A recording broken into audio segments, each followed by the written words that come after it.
Hi, this is Danny Snyder-Young, and I am the Vice President for Conference 2023, and I am here with your winter conference update.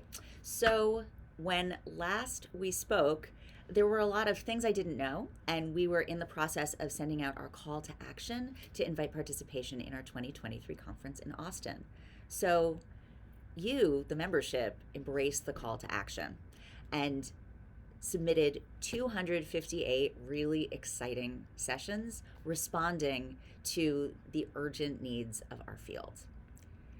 The process of evaluating these submissions was actually pretty similar to the process that happens every year, and that's that focus group leadership reviews and curates conference offerings based on what's proposed to that focus group. What I didn't know until I was in this position is there are 100 people involved in the conference curation process because of that focus group mechanism. And these 100 people, focus group leadership, really embraced the call to action and really, in their review processes, privileged sessions that were really answering this call. And it was incredibly exciting to read all of their reviews and see the way that the focus group leadership has embraced the project that's articulated in the call to action. So, nuts and bolts logistics. There is physically room in the conference hotel for 142 sessions. And Executive Director Amy Zygmonski and I have now gone through 6 or 7 drafts of the schedule trying to get as many concurrent sessions in as we possibly can. And I think we're going to have to call it at 142. So not everything that was proposed can be accepted, but rejection doesn't mean that there's not space at the conference for your work. So we were able to make some room by matching up sessions that were similar topics or talked to each other. So there were about 50 sessions. We were able to get down to 25 sessions, but that was not actually enough to get everybody in with what they initially proposed.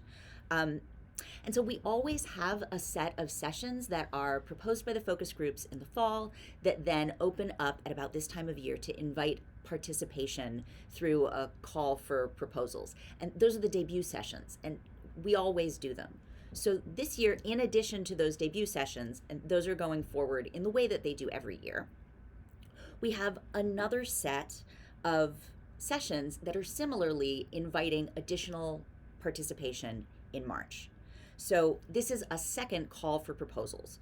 So this is not a call for new sessions. This is a call almost like the debut panels that's opening up, the sessions are already there and they're asking for additional participation. This is an intentionally diverse array of sessions, inviting very different forms of participation on a wide array of topics, and some of them are really broad and they make room for a lot of different kinds of work. So our hope is that everyone in theater and performance studies who wants to join us this summer will be able to find a way in, and this includes several remote participation options. So this is where I need your help. So if your session was rejected, there's room for you and we need your work. So it might not be exactly the thing that you proposed, and I appreciate your flexibility and rolling with this project, but find a way in through one of these sessions. We want you to contribute. Also, send calls for sessions to your favorite colleagues in different areas, who, especially people who don't usually think to come to ATHE. So I don't know about you, but when I see calls for participation, I usually only see calls that are relevant to my specialty, and I'm the only one in my department who does what I do because that's how departments are configured. So in this call, it's so broad, you're going to see sessions that are inviting participation for people who do things that are really different from what you do. So invite those people to join us. Don't invite the jerks, but invite the people who you want to hang out with by sending them these calls for proposals. Let's invite people in, people who might not otherwise know how to join us or know that they're welcome to join us. So, all right. In that last video I said that I would get back to you on emergency reproductive health care for people with uteruses in Austin. So I have an update. So I just want to start, it sucks to need emergency reproductive health care at a conference, period. And I say that as somebody who has needed, I say that as somebody with lived experience of that. And I know, and I want everybody to be able to make informed decisions based on like the landscape as it currently exists in Austin, what's really happening, and not based on what they're afraid might be happening. And I mean, I'm in Boston, so I don't know what's happening in Austin, except the conference committee includes 3 people with uteruses who live in Austin who were able to help us suss out sort of the fact from fiction of the landscape on the ground. So, oh, I'm dismissing my reminders. So, under Texas law, miscarriage management, treatment for ectopic pregnancies, and Plan B are all legal. In addition, the city of Austin has passed the GRACE Act, which decriminalizes abortion within city limits, and that takes some pressure off of local medical providers. So it is our intention to have as part of our local conference resource guide, to have a list of medical providers and pharmacies that can provide appropriate emergency reproductive health care for people with uteruses, so that if you do need care, it doesn't add to your stress and you're to like be afraid that you won't be able to access it and to not know where to go.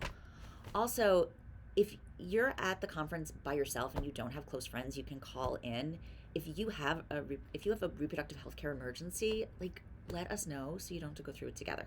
So you don't have to go through it alone. Okay. Because it sucks. All right. Whew. So that's enough of my updates for now.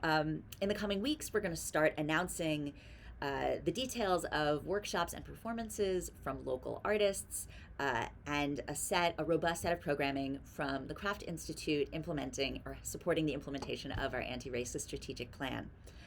Also, if you're still watching this video, you just might be invested enough in the Association of Theater for Higher Education and the like nerdy details of its processes that you might want to think about running for governing council. And the nominations are currently open, so that's just a thing to think about.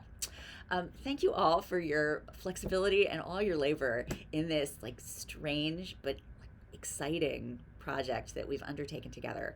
So I look forward to seeing you in Austin.